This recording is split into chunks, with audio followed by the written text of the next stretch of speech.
Hello and welcome to a special episode of B-Money's Horror Review. This episode's special because it is the Troy Lytle Knockout Special. Before I moved up here to MTSU, I borrowed a couple of films from my best friend Corey's older brother Troy, who's a pretty big fan of the show, and today I'm going to cover all of those films so I can finally give them back to him. First off, we have Gothika. And I don't know what you did to this case, Troy, but it smells like cat piss and an ashtray. I don't know what you did to it. It smells terrible. But the movie itself, I remember when it came out, I was pretty young. It was the early 2000s film. I was probably in middle school or so. And I didn't really care for it when I first saw it, but, you know, when I was a kid, I didn't really know much about horror. And as for personal preference, I don't really care much for ghost stories, but this one, I actually gotta take back what I said. It was actually pretty good, watching it in hindsight, and of course that was Robert Downey Jr. in it, so yeah, it's pretty damn good. And we get to see Halle Berry before her career got ruined by Catwoman. Hold on, let me adjust these blinds. There we go. A little more bright. And so the basic premise is Halle Berry's this famous psychiatrist at a women's correction facility, and she has this weird encounter with a ghost on a road and wakes up 3 days later in her own psychiatric hospital as a patient. And apparently the ghost made her kill her husband, and it starts off this pretty surprising story about retribution. And I liked it. I'm going to give it a solid 7 out of 10. You know, it was good, but it wasn't amazing. The DVD, I can't really base everyone's copy of the DVD on Troy's, because it smells like cat piss and ashtrays. But there's really nothing much on the DVD. There's a theatrical trailer, commentary, and a music video by Limp Bizkit. Their cover of Behind Blue Eyes by The Who. Wow. It almost takes away from the entire movie just by having that on it. I don't know whose idea that was, but it wasn't a good one. Next we have the 1990s remake of Night of the Living Dead. Now, this isn't like a Michael Bay fuck with the canon of the whole series type remake. This is a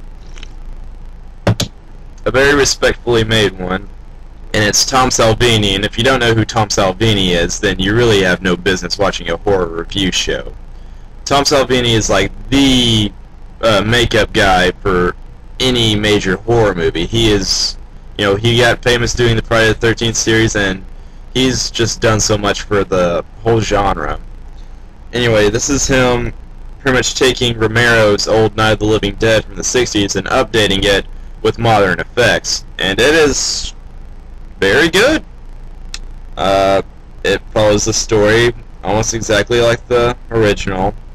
It didn't have the racial connotations that the original had. Like, I didn't realize it until I watched it recently that the original Night of the Living Dead was a huge civil rights movement foothold, because it had a black protagonist, and at the end there's a serious message about racism and discrimination, because the main hero gets killed, but he wasn't killed by zombies, he gets shot by the sheriff, and they pull him out of the house on hooks. They won't even touch him, like he was a zombie when they know for a fact he wasn't.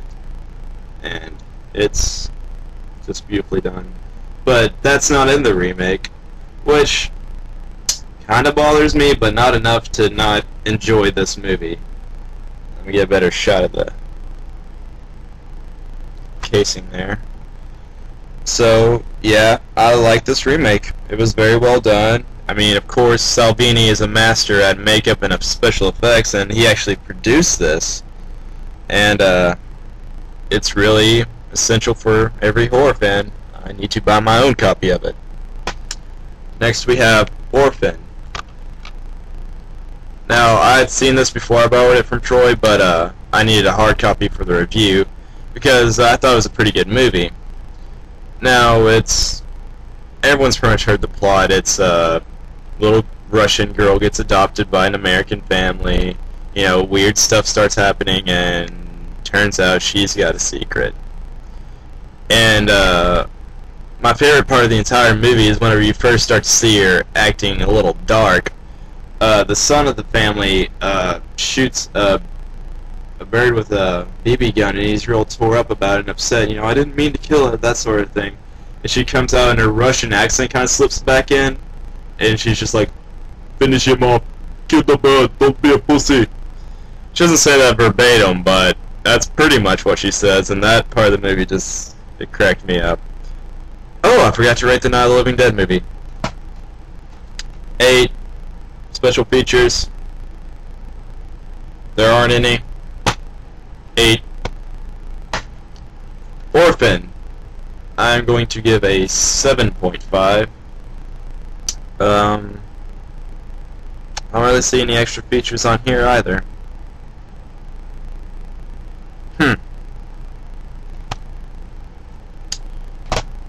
Alright, next up, some people are going to get mad at me. Evil Dead. I know. Shame on me for not having my own copy of it, but I'm a college student, don't have a lot of money to work with, so take pity on me. I know I should have my own copy of the Evil Dead trilogy. I just don't yet. I plan on it.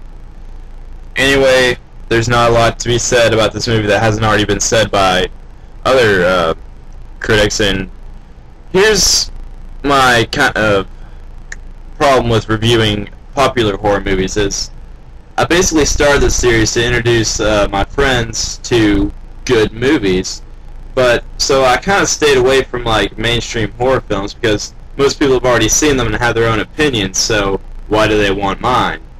But Evil Dead, it's a cult classic, and most people have seen it, but if you haven't, you definitely need to check it out. This is a work of art. This movie is a solid 10 out of 10. That's the second movie I've given a perfect score. Evil Dead, the original. Troy's copy has quite a bit of special features. Poster and still gallery, talent bios, theatrical trailer, behind the scenes footage and outtakes, commentary with Bruce, commentary with Sam Raimi and Robert Tippett. I don't know who that is. So yeah, pretty solid DVD features. The movie gets a 10. The DVD I will give an 8.5. Last up we have the number 23, which I personally don't consider a horror movie, but it's a pretty good psychological thriller. And it's got some spooks in it. Oh god. Yeah, I meant spooks as in it was scary, not spooks as in a racial slur. I love black people. The number 23 stars Jim Carrey, and usually I don't care much for movies that take famous comedians and put them in a serious role, but this one does a pretty decent job as a psychological thriller, and it's very good. It's very reminiscent of The Jacket with Adrian Brody. And special features, there's quite a few of them on this DVD. A documentary about the number 23, the actual enigma of, you know, the numerology, why people are afraid of the number 23, how to find your life path numbers featurette. I haven't checked that out. Fact Track Trivia, 16 deleted scenes, including alternate ending, director commentary, making of the number 23, and creating the world of Fingerly featurette. Fingerly is Jim Carrey's alternate personality in this movie. It's not, you know, yeah, it's not that kind of fingering. So yeah, the movie, I really liked it. It's not much of a horror movie, but it deserves a solid 8. And the DVD seems to pack a lot, so I'm going to give it a 9. This has been B Money's Horror Review. See you next time. Oh, and Troy, I will get these back to you whenever I go home for fall break. Deuces.